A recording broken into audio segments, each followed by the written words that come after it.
Everyone, I didn't want to leave this room myself without personally thanking everyone in this room. As I look around, I see a lot of folks who are contributing to what Derrick just talked about, trying to make it better for the younger people and setting the example, and hopefully they will carry that torch on.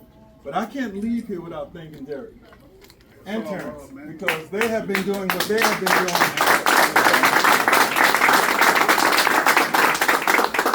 countless years.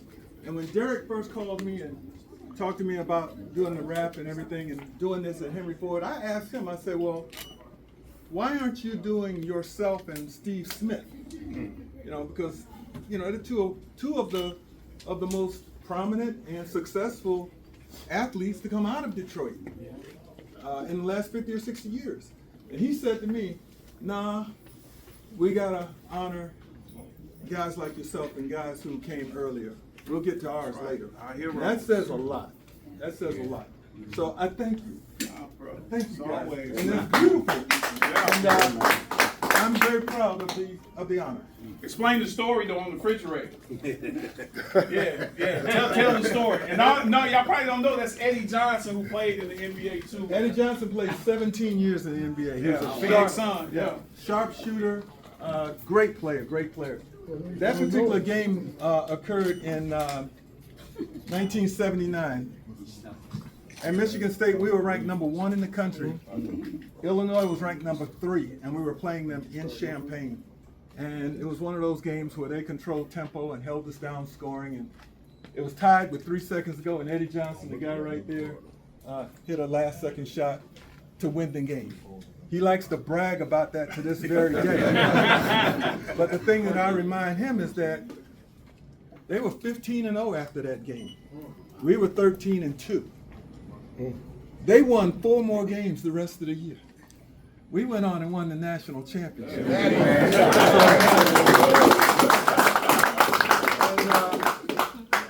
Henry Ford, where I attended school, this month, I graduated 50 years ago. Wow.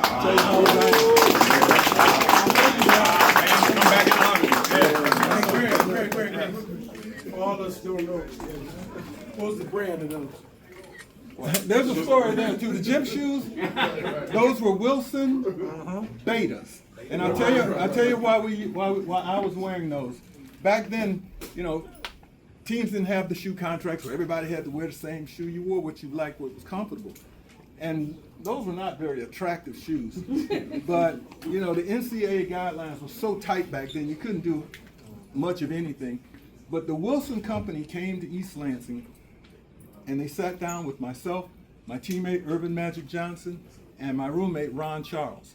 And they said, hey, if you guys will wear the shoes, we can give you all the equipment that you want. There's nothing against that in the NCAA bylaws. So we decided to wear the shoes, and I must have had everybody in my family and all my friends were wearing those shoes. Because anything we ordered, and I was selling them out of my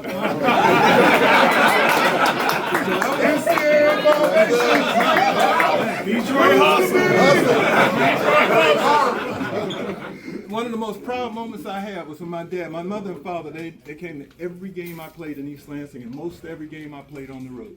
That was the reason why I went to Michigan State, because I wanted my family to be involved. But one of the most proud moments I had was when my dad came up to a game and he says, "You need any money?" And I said, "No, do you?" I